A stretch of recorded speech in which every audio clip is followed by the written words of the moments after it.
सच सच बता देना, वरना मार कर मैं तुम्हें घर से निकाल दूंगा।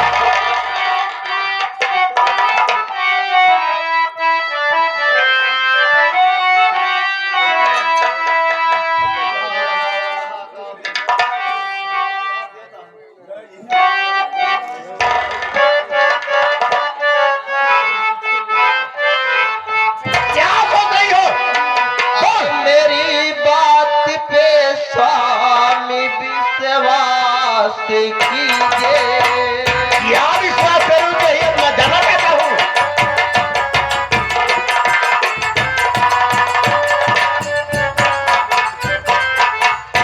मेरी बात पे स्वामी विश्वास कीजिए। अरे नहीं कुछ है मालूम, जरा ध्यान दीजिए।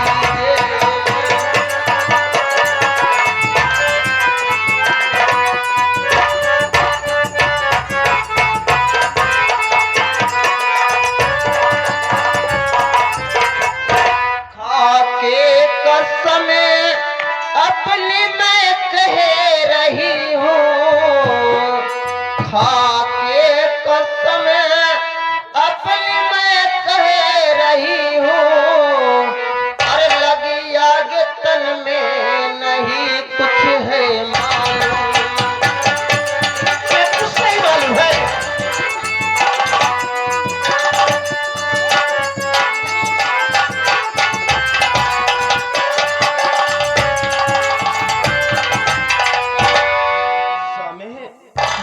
मुझे कुछ नहीं पता है कि ये सब कैसे क्या हो गया। मुझे समझ नहीं आ रहा है। सामने सुन मेरी बात, अभी भी आखिरी वक्त है। जो मैं पूछ रहा हूं उसे सच सच नहीं बताई तो तुम्हारे लिए बहुत बुरा होगा।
मैं बार बार कह रहा हूं सच बता, लेकिन तू सच नहीं बता रही है नालायक। कसम गंगा मैया कि मैं कह रही, आग तन में लगी कुछ न मालूम मुझे। सो रही थी मैं देखो मेरे पिया।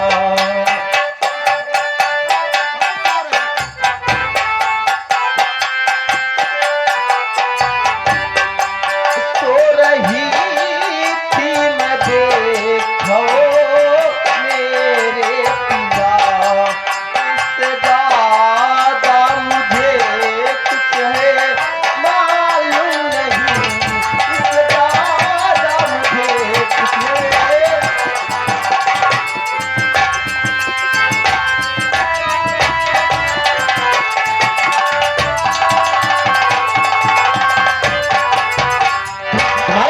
मतलब ये है तुम्हें मालूम ही नहीं है। अरे तुम्हें कैसे मालूम नहीं? तुम्हारे तन में आग लगी हुई है और तुम्हें मालूम ही नहीं। मुझे मालूम हो गया कि सीधी उंगली से घी नहीं निकलेगी। इसका मतलब ये है मुझे तुझे मार मार कर ही पूछना पड़ेगा। और मैं तुम्हें ऐसे नहीं समझता था कामनी, तूने आग लगाकर मुझे लगी और लगाई घर में ऐसी आग, और लगाई घर में ऐसी आग, और मार करी खींचूं तेरी।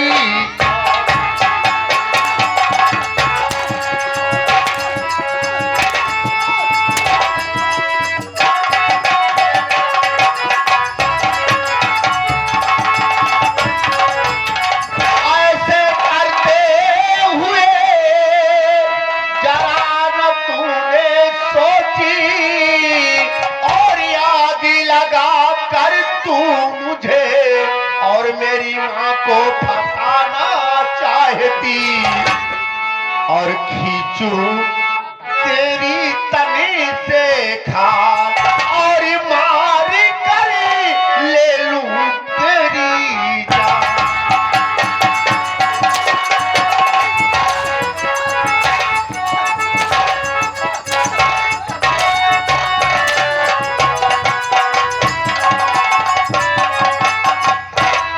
नालायक, मैंने क्या सोचा था कि मैं अपने दामने से मिलने चला रहा हूँ, और तू यहाँ अपने आप को आग लगाकर मरना चाहती थी, मुझे मेरी माँ को भगाना चाहती थी। है? आज मैं तुझे इतना मारूंगा, बार बार कर तेरी जान ले लूंगा।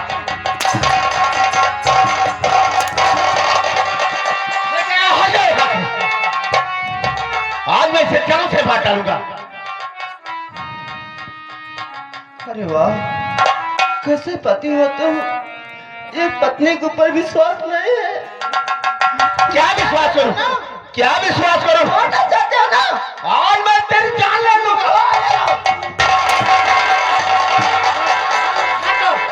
मैं कहता हूं हट जाओ, मैं इसको मारते मारते जान ले लूंगा इसे। भैया भाभी जो कह रही है सब तो कहे सच ही कह रही हैं। क्या सच कह रही है? क्या कह रही है? बोल। ये अपने आप को ये कह रही है, मुझे मालूम ही नहीं है। भैया हैं? मैं भी कह रहा हूँ कि भाभी आग नहीं लगाई है। आपके घर पहली बार आया हूँ, गुस्ताखी माफ हो भैया, हमें बीच में बोलने का कोई अधिकार नहीं है, लेकिन जो सच्चाई है वो सच्चाई है भैया। क्या कह रहे हो? ये अपने आप को आप नहीं लगाई है? नहीं लगाई है इसका भैया। मतलब मैं लगाया हूँ? भैया आप एक पुलिस अधिकारी हो, साहिब सुबह अधिकारी हो, फिर भी आपके पास दिमाग नहीं है। अच्छा, भैया मैं कह रहा हूँ भाभी आग नहीं लगाई है। तो कौन लगाया? भैया जरा सोचिए, अगर अपने आप को कोई आग लगाएगा भैया, अपना हाथ बांध के, मुंह बांध के, पैर बांध के आग कैसे लगाएगा मेरे भैया? भाभी का हाथ बंधा हुआ है, पैर बंधा हुआ है, मुंह में कपड़ा डाला गया है, ऊपर से भाभी को आग लगाया गया है भैया। हाँ रामजस, ये तो मैंने सोचा नहीं यार। हाँ? वास्तव में तुम सही कह रहे हो, मैंने ये बात सोचा ही नहीं अपने दिमाग में। अगर कोई आग लगाएगा तो हाथ अगर बंधा रहेगा तो आग कैसे लगाएगा? हाथ पैर बंधा रहेगा भैया, कोई आग नहीं लगाएगा। हाँ लेकिन मैं जरूर कहूंगा, जब मैं आपके साथ कहा गांव में भी चलूंगा तो आप बोले मेरी माँ है, मेरी बीबी है, लेकिन यहाँ के आपकी बीबी को देख लिया, भाभी को देख लिया, लेकिन आपकी माँ नजर नहीं आ रही है भैया। रामजस, मैंने बहुत गलत काम किया यार। मैंने दामनी को जान से बढ़कर मानता था। हाँ भैया, लेकिन इतना क्रोध आ गया कि मैं क्रोध के आगे मेरा दिमाग नहीं चला और मैं अपने दामनी को फरहा छोड़ दिया। लेकिन तुम सच कह रहे हो, दामनी की आग लगी हुई थी, घर में कोई नहीं है। कोई नहीं है भैया। माँ ना जाने कहाँ है, माँ भी दिखाई नहीं दे रही है। ठीक है, मैं सबसे पहले माँ को बुलाकर माँ से पूछता हूँ कि आखिर बात कैसे है, आग कैसे लगी। माँ, माँ, अरे ओ माँ, देखो मैं तुम्हारा बेटा विनोद आ गया है। माँ कहाँ हो तुम? माँ, झुक झुक जिया बेटा, झुक झुक जिया। ये कौन उठाएगी रे? कार बिन के धाइली उठाएगी, खाए बेरे पहुंचा। कहो भैया, आप तो कहते रहे हम माई इतना सेवा करी है, इतना सेवा करी है कि कोनो चीज की कमी न हो पाए। पहुँचते माई तो हाँ माई हम कहीं उठाएगी रे बनावत है। रामजस, माँ की बातों पर तुम नाराज हो गए हो। देखो रामजस, मुझे ऐसा मालूम पड़ा है माँ कहीं से नाराज होकर आ रही हैं, इसलिए क्रोध में तुम्हें कह रही हैं। माँ बहुत दयालु है, तुम्हें तुम्हारी सेवा बहुत करेंगी, ठीक है। और जैसे मेरी माँ उसे